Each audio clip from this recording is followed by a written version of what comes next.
സുഹൃത്തുക്കളെ, നിങ്ങൾക്ക് നമസ്കാരം. വളരെ പ്രധാനപ്പെട്ട ഒരു വീഡിയോയുമായിട്ട് ഞാൻ നിങ്ങളുടെ ഇടയിലേക്ക് കടന്നു വന്നിരിക്കുന്നു. ആ വീഡിയോയുടെ പേരാണ് back pain is A villain. നമ്മുടെ പുറം വേദന ഒരു വില്ലനാണ്. അപ്പോൾ നിങ്ങൾ വിചാരിക്കും തങ്കച്ചൻ എന്താ ഡോക്ടറായോന്ന്? അയ്യോ, ഞാൻ ഡോക്ടറല്ല, ഞാനൊരു പേഷ്യൻ്റാണ്. 12 വർഷമായിട്ട് ലുംബാറിലും സെർവിക്കലും അല്പം പ്രോബ്ലമുള്ളൊരു പേഷ്യൻ്റാണ്. പക്ഷേ ഡോക്ടർ പറയുന്ന രീതിയിൽ ഞാൻ എക്സസൈസും ആഹാര ക്രമീകരണം വന്നപ്പം ഒരു കുഴപ്പമില്ലാതെ നിങ്ങളുടെ മുമ്പിൽ നിൽക്കുന്നു. അതുകൊണ്ടാണ് പ്രിയപ്പെട്ടവരെ ഈ വീഡിയോ ഉണ്ടാക്കാൻ കാരണം. അത് മാത്രമല്ല, ഈ കഴിഞ്ഞ ആഴ്ച ഞാൻ എൻ്റെ ഒരു കൂട്ടുകാരനെ കാണാൻ വേണ്ടി ഓർത്തോ സ്പെഷ്യാലിറ്റി ഹോസ്പിറ്റലിൽ ചെന്നു. അവിടെ കണ്ടതിനെ അത്ഭുതപ്പെടുത്തി. ഏകദേശം 20-21 ബെഡിൽ ചെറുപ്പക്കാർ ഓപ്പറേഷൻ ചെയ്ത് കിടക്കുവാണ്. Spinal കോഡിൻ്റെ operation.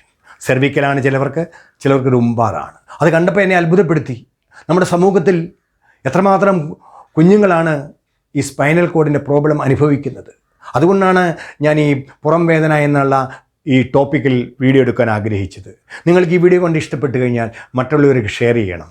ആയതിനാൽ എൻ്റെ വീഡിയോയിലേക്ക് നിങ്ങൾക്ക് സ്വാഗതം. പ്രിയപ്പെട്ട സുഹൃത്തുക്കളെ, എന്താണ് കാരണം? വളരെ സിമ്പിളാണ്. നമുക്കെല്ലാവർക്കും അറിയാം. ഇതൊരു മെസ്സേജ് ആകട്ടോ, അഡ്വൈസ് അല്ല. കാരണം എന്താണെന്ന് വെച്ചാൽ എന്നോട് ഡോക്ടർ പറഞ്ഞു തന്നിട്ടുണ്ട്, നമ്മുടെ പ്രവർത്തന രംഗം, ആ പ്രവർത്തന രംഗത്തിൽ നമ്മൾ ഇൻവോൾവ് ആയി കഴിയുമ്പോൾ നമ്മുടെ ശരീരത്തെ ഏത് പൊസിഷനിലാണ് നമ്മൾ ഉപയോഗിക്കുന്നത്. അപ്പോൾ നിങ്ങൾ ചോദിക്കും, കുട്ടികൾക്ക് എന്ത് പറ്റി? കാരണം 15-16 വയസ്സുള്ള കുട്ടികളുമുണ്ട്, 40 വയസ്സ് താഴെയുള്ള ചെറുപ്പക്കാരുണ്ട്. ഇവിടെ കുട്ടികൾക്ക് നിങ്ങൾക്കറിയാം എന്താ സംഭവം എന്ന്. ഇന്നത്തെ കുട്ടികൾ 2 വീലർ ഓടിക്കുവാണ്, 4 സ്ട്രോക്ക് ആയിട്ടുള്ള 2 വീലർ. അപ്പനെയും അമ്മയും പ്രഷർ ചെയ്തിട്ട് വണ്ടി വാങ്ങിച്ചിട്ടങ്ങ് ഓടിക്കുക. ആ റോഡിൻ്റെ സിറ്റുവേഷൻ അറിയില്ല, ഓവർ സ്പീഡിൽ ഓടിക്കും. മൊബൈലിൽ ദിവസം മൊത്തം ഇരിക്കും, ലാപ്ടോപ്പിലിരിക്കും, കമ്പ്യൂട്ടറിന് മുമ്പിൽ ഇരിക്കും, കോച്ചിങ് സെൻറ്ററിൽ പോയിരിക്കും, ക്ലാസ്സിൽ പോയിരിക്കും, പല രീതിയിൽ കിടന്നുറങ്ങും, പല രീതിയിൽ അവർ എഴുന്നേക്കും, പല രീതിയിൽ ആഹാരം കഴിക്കും. ഇതെല്ലാം എഫക്റ്റ് ആവുന്ന നമ്മുടെ ശരീരത്തല്ലയോ? പിന്നെ ചെറുപ്പക്കാർക്ക് എന്താ പറ്റിയത്? ചെറുപ്പക്കാർ 15-16 മണിക്കൂർ ജോലി ചെയ്തുകൊണ്ടിരിക്കുന്നു. Over hard work. ആ ഹാർഡ് വർക്കിൻ്റെ എഫക്റ്റ് എവിടെ വരുന്നത്? നമ്മുടെ മസിൽസിൽ വരും. ഇവിടെ നമുക്ക് എല്ലാവർക്കും അറിയാം, ഏറ്റവും പ്രധാനപ്പെട്ട ഒരു അവയവമാണ് നട്ടെല്ല്. ആ നട്ടെല്ല് 33 കശേരുക്കളാൽ നിർമ്മിക്കപ്പെട്ടിരിക്കുന്നു. അതിന് ചുറ്റും നല്ല മനോഹരമായിരിക്കുന്ന മസിൽസിനാൽ അത് നിർമ്മിക്കപ്പെട്ടിരിക്കുകയാണ്. അതൊരിക്കലും അങ്ങോട്ട് കൊണ്ടും നമ്മൾ അനാവശ്യമായിട്ട് ടിൽറ്റാവില്ല. ഇവിടെ എന്ത് സംഭവിക്കും? ഈ സ്ട്രെയിൻ വരുന്നു കഴിയുമ്പം ഈ സെർവിക്കലോ അല്ലെങ്കിൽ ലുംബാറിലുള്ള മസിൽസിന് നീർക്കെട്ട് വരും.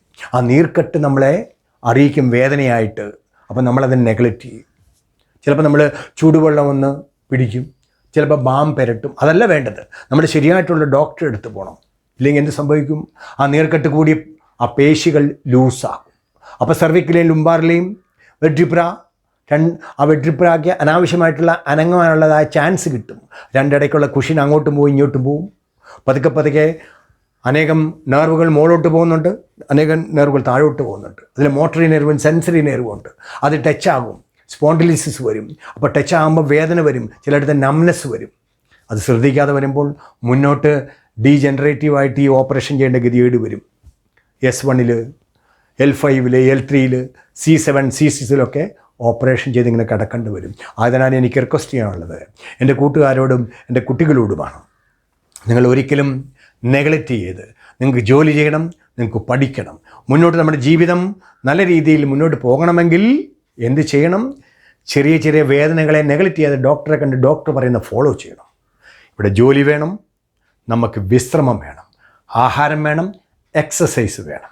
ഇത് ബാലൻസിങ് ആയിട്ട് കൊണ്ടുനടന്നു കഴിഞ്ഞാൽ ഒരു കുഴപ്പവുമില്ല. നല്ല ആരോഗ്യവാനായിട്ട് നമ്മുടെ ജീവിതം മുന്നോട്ട് വിടാൻ പറ്റും. ആയതിനാലാണ് എൻ്റെ എക്സ്പീരിയൻസോട് കൂടിയിട്ട് ഈ വീഡിയോ ഞാൻ ഉണ്ടാക്കിയത്. ഇന്നും നമ്മൾ ജീവിക്കുന്നു. ഡോക്ടർ പറയുന്ന ഫോളോ ചെയ്താൽ മാത്രം മതി.